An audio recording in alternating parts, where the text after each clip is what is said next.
We have a grandmother that lives across the road. She looks after her grandchild every morning, and as soon as I open the gate, she's in here with her grandchild, walks around the garden, talking to the grandchild in her own language about the different plants and pointing out interesting aspects.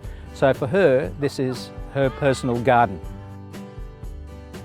I remember my father, when he used to come from work, we wait him for dinner or lunch. And he said, okay, let me spend nearly around 10-15 minutes in the garden.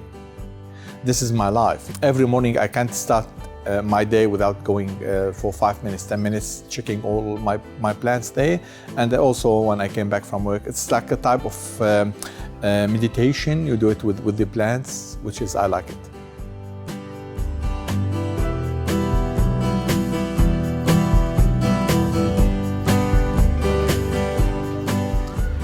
I learned composting, a new way of doing composting, because we are using what we call vermicomposting, the usual thing that we have there in the Philippines. Not really usual, but then I introduce it one to my students. But here we have other kind of worm. They make use of another worm that just go there in the area and have it decompose, and it's a really very interesting thing. I need to grow some chili because I like chili. I eat a lot of chili, hot chili, so I need some chili or the coriander, salad, tomato, okra. Because today it's playing different and seed grow and then compost and then digging. Now I understand all. I learned a lot of things which I can use these techniques in my little garden, because even in Australia here I plant a lot of tomatoes, parsley, cucumber, and then the zucchini and different types. So yeah, I learned a lot of things during this session today. There's so many benefits to getting involved in community gardening. Like, people think that it's actually just about the garden and just about growing the vegetables, but it's about so much more. We actually feel that it's about growing communities and growing people together. So what that means is you come here and you meet local people from the area and you get to connect in a way that you probably wouldn't usually do on the outside. We have so many newly arrived people in Auburn who are dealing with a lot of new settlement issues and have a lot of stressful situations that they're dealing with.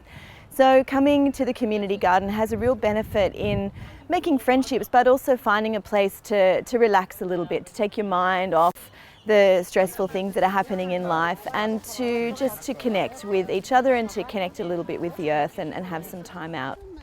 The challenges that a lot of people face is not having someone who may speak their own language.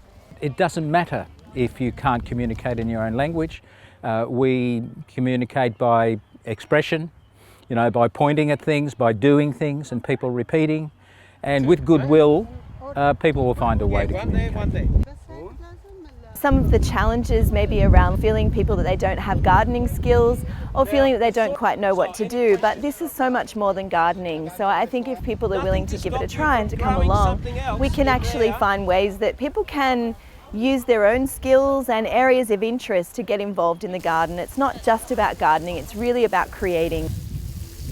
Particularly in an area like this, where there's a large proportion of the population living in apartments, that a community setting is an ideal way to almost enjoy your own backyard, even though you haven't got a backyard.